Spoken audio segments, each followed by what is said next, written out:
자칫 잘못하면은 특정 질환에 대해서는 그 임상하시는 분들이 보호자분보다 지식적인 부분에서 최근에 업데이트된 내용이라든지 이런 것들을 놓치는 경우들이 있을 수도 있어요. 수의사들이 AI를 통해서 계속 습득하지 않으면은 보호자의 정보의 격차가 평준화가 아니라 오히려 보호자가 더 많이 알고 병원에 오는 상황이 초래될 수 있기 때문에.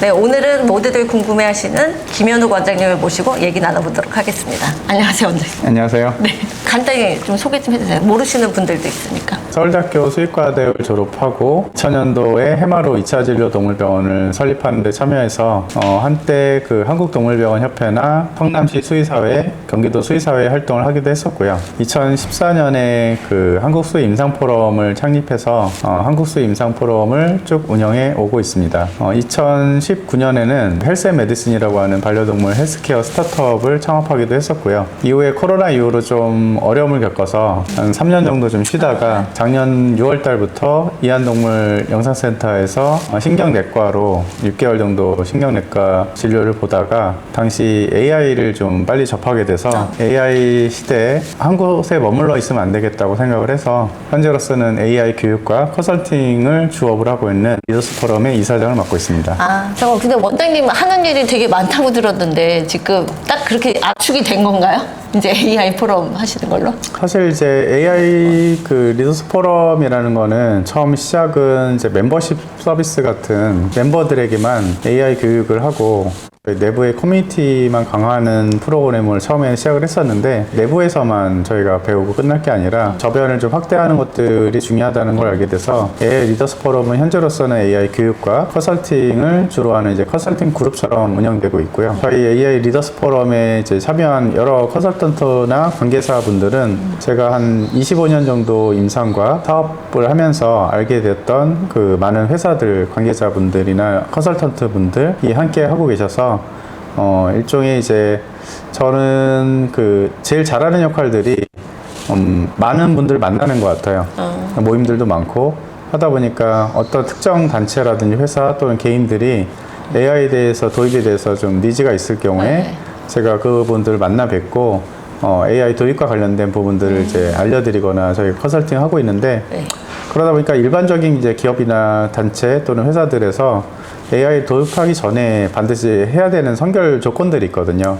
예를 들어서 회사의 이제 기본적인 구조라든지 그 다음에 인력의 운영이라든지 이런 부분들이 잘 정돈돼 있고 수치화돼 있고 데이터가 정리가 돼 있어야 되고 이런 부분들이 또 클라우드로 연결돼야 되고 전사적인 직원 관리라든지 이런 부분들도 다 하나로 정렬돼 있어야 되는데 이렇게 정렬돼 있지 않은 회사들이 굉장히 많이 있습니다. 그래서 그런 부분들도 뭐 사전적인 AI 도입 전에 이제 사전 정비라든지 이런 부분들도 저희 영역에 이제 갖추고 있고요. 그리고 AI 도입하기 위해서는 또 대부분의 기업들이 뭔가 이제 새로운 비즈니스 모델을 만들거나 시도하기 위해서 하는 부분들이 있어서 AI를 접목했을 때 새로운 비즈니스 모델에 대한 어떤 전략 계획이라든지 또는 자금의 유치 이런 부분들까지도 담당을 하고 있습니다.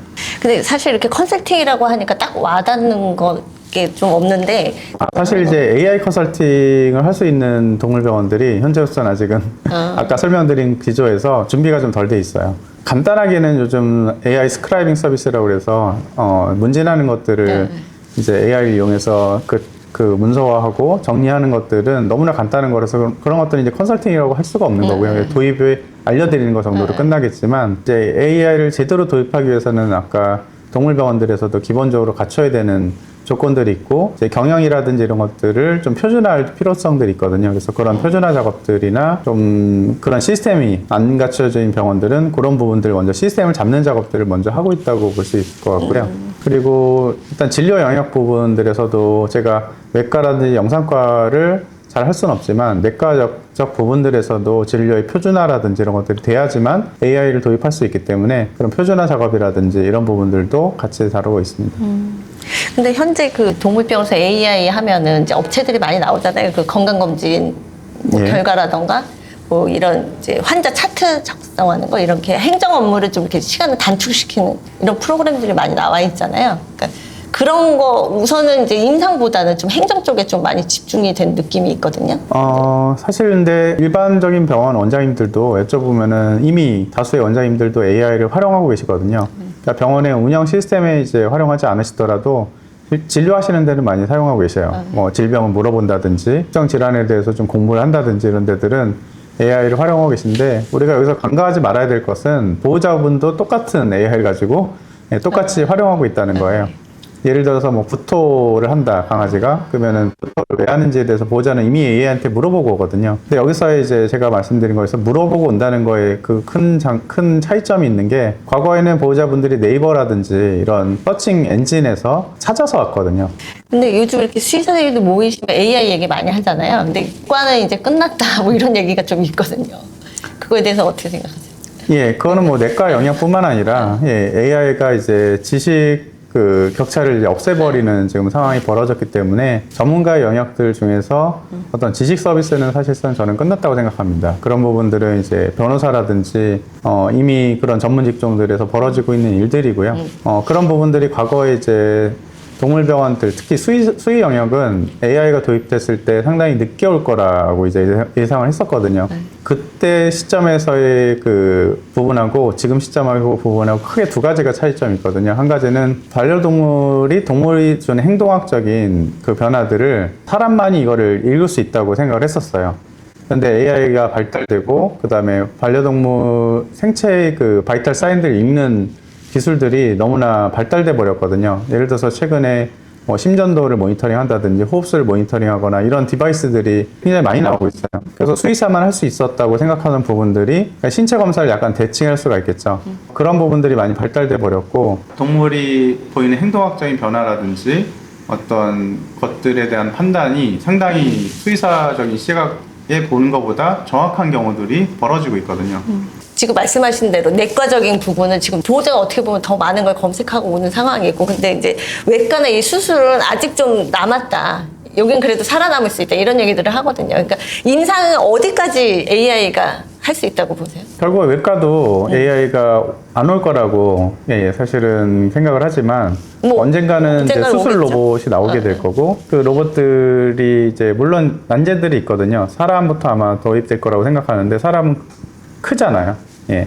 보통 일반적으로 50kg, 70kg이기 때문에 그 기준으로 이제 수술할 수 있는데 수술의 정밀도들이 이제 향상되게 되고 AI가 학습 능력이 더 커지게 되면은 더 작은 개체는 당연히 할 수 있겠죠. 예, 사람에서도 소아도 결국엔 로봇이 수술할 거고 그럼 반려동물 영역에서도 수술적인 영역도 결국에는 AI 로봇이라든지 대체하게 될 겁니다. 그래서 이 영역이 천천히 오는 것 뿐이지, 결국에는 온다고 저는 생각을 하고 있고, 그렇기 때문에 이제 수의사의 역할이 어디로 가야 되냐면 사실 상담사가 돼야 돼요. 왜냐하면 그 보호자들은 여러 가지 이제 정보를 가지고 있고, 하지만 이거를 이제 진단 내리는 부분들에 있어서도, 진단할 수 있는 툴들은 병원에 있는 거죠. 그래서 진단 결과들도 보호자가 공유를 했을 때, 사실은 어떻게 이거를 치료를 할 거고 어떻게 계획을 하는 거에 있어서는 보호자가 결정 내릴 수 없거든요. 이 부분들을 조금 이제 잘 정리를 해서 보호자에게 이렇게 치료하는 게 좋습니다. 이렇게 치료하는 게 좋습니다. 제시를 해줄 수 있는 상담사 역할이 되겠죠. AI가 직접적으로 보호자에게 상담할 수가 없거든요. 그런 식의 이제 어떻게 보면 소통의 능력들이라든지 교감 능력 이런 것들이 훨씬 더 중요해진 수의사의 영역이 될 겁니다.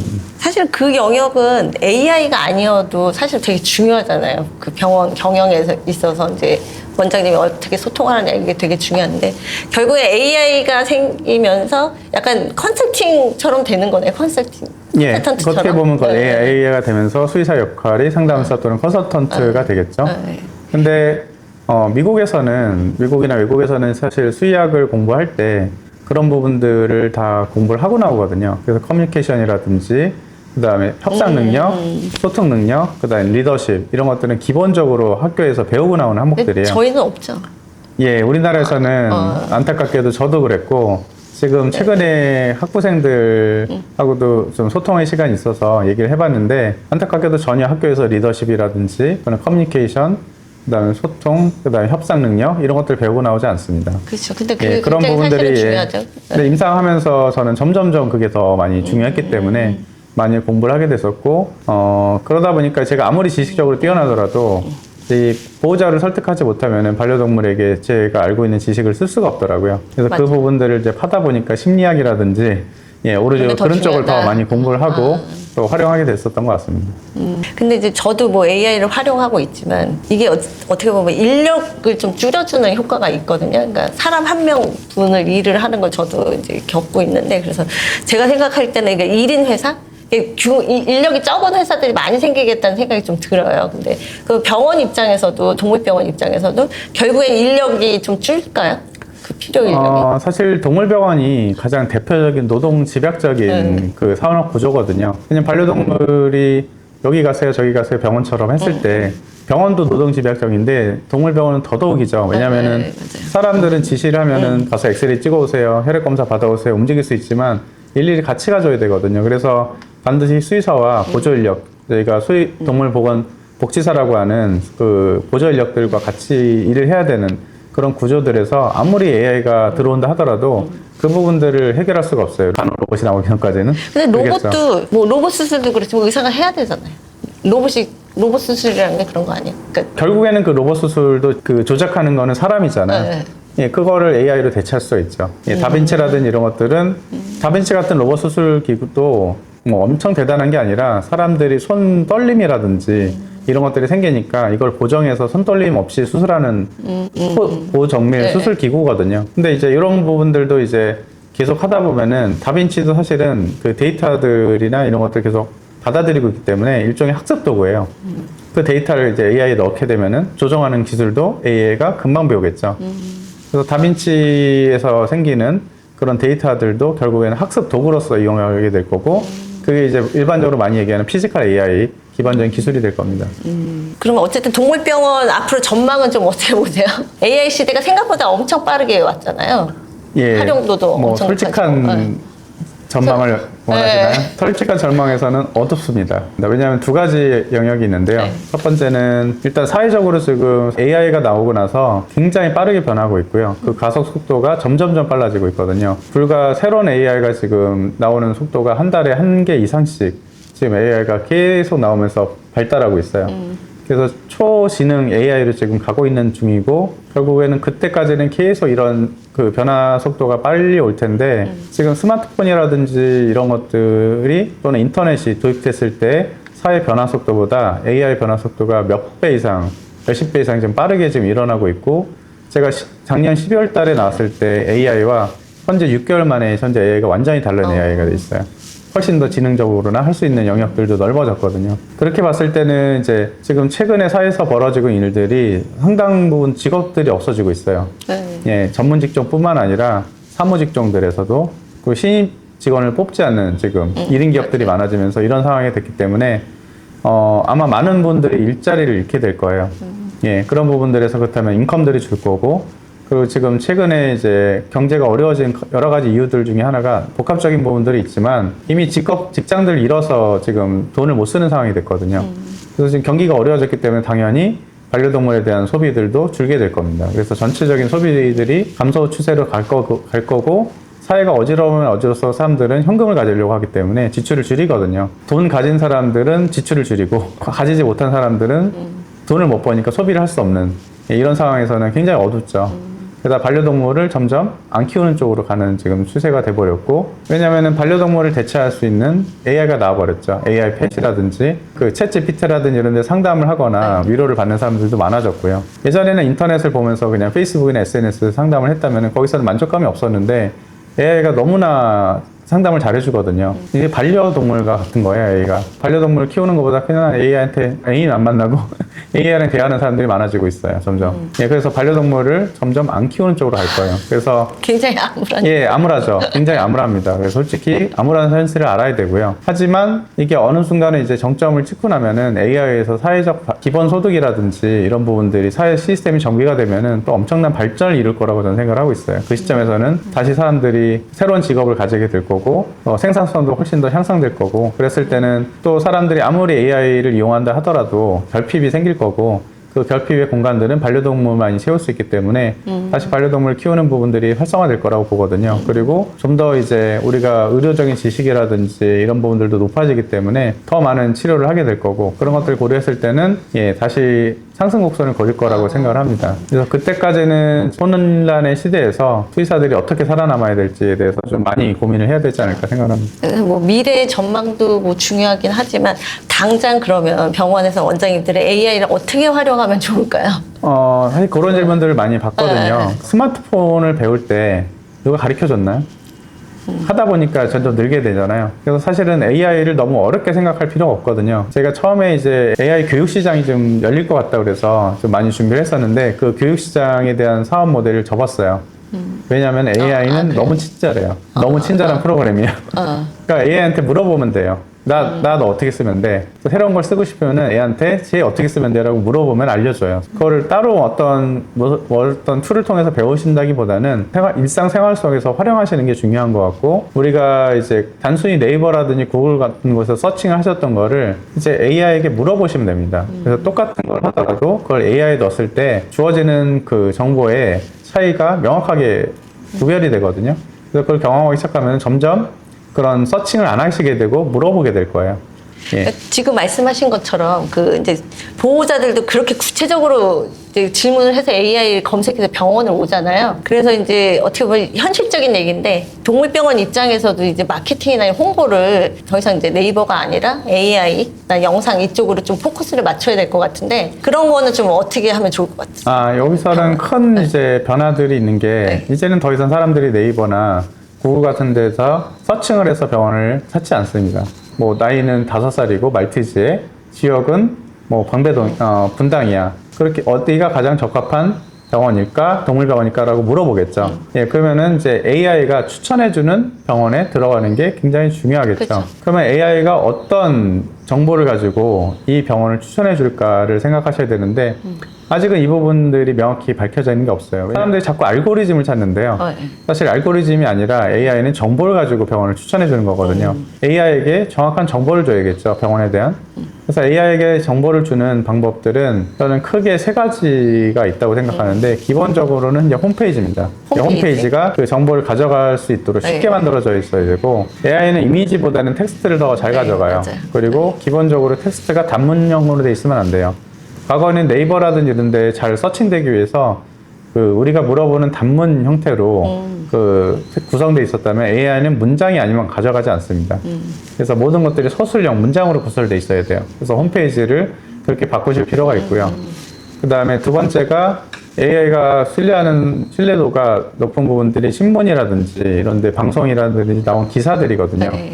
아무래도 기사 정보들은 다 검증돼 있는 경우들도 많고, 기사들을 AI가 좀 더 신뢰하기 때문에 병원에서 어떤 잘하는 점이라든지 내세울 점들을 과거에 이제 홍보 마케팅을 한다기보다는 이제 기사를 통해서 이 부분들을 알리는 노력들을 해야 될 거라고 좀 생각을 하고요.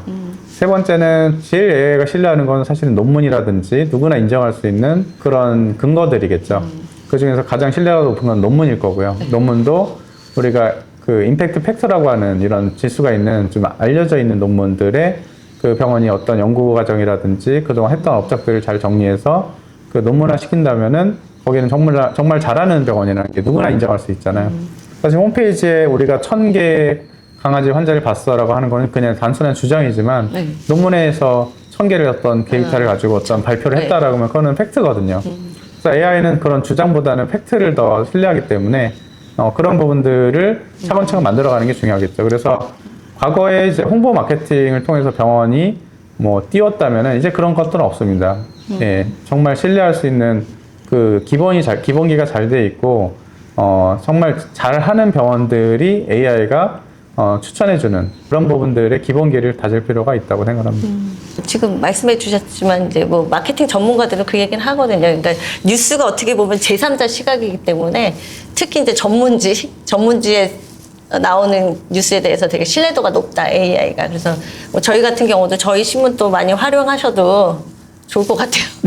네. 제가 한번 AI한테 물어본 적이 있어요. 야, 신문이 이렇게 많은데 어떤 신문을 신뢰해? 라고 했을 때 AI는 일단 첫 번째가 오래된 신문, 오래된 예, 신문사를 자기는 신뢰한다고 얘기하고 왜냐하면 신문이나 뉴스 매체에 대한 신뢰도 지수라는 게 없어요 우리나라는 해외도 잘은 모르겠지만 없습니다. 그래서 나름대로 AI는 이거를 신뢰도 지수를 자기가 만들어야 되거든요. 그래서 어떤 지표를 가지고 네가 생각해? 라고 물어봤을 때는 오래된 신문 그 다음에 어떤 정정 보도를 하고 있는지 정정보도? 예, 어떤 데스크가 있는데 어떤 보도 자료가 나가더라도 어떤 문제가 있을 때 이거를 정정한다든지 그런 네. 정정 시스템이 있는지 검증 시스템이 언론사 그쵸, 내부에 그쵸. 있는지가 이제 중요하고 세 번째가 이제 지면지를 또 하는지 사실은 그 언론사라는 게 단순히 온라인에 하는 것과 지면지를 만들어서 하는 거는 어나더 레벨이거든요. 지수가 또 예. 더 높나요? 그렇게 높게 예, 지면지를 하는 것들을 좀 더 높게 생각을 합니다. 아, 네. 그래서 좋네요. 데일리 교원이 아마 AI 시대에 준비를 부상하나요? 차근차근 해준 것 같아서 아, 앞으로 네. 급부상하실 것 같습니다. 네, 요즘 수의 선생님들 만나면 AI가 진짜 화두죠. AI가 어떤 변화를 가져올지 그리고 또 되게 암울한 전망들을 많이 하고들 계십니다.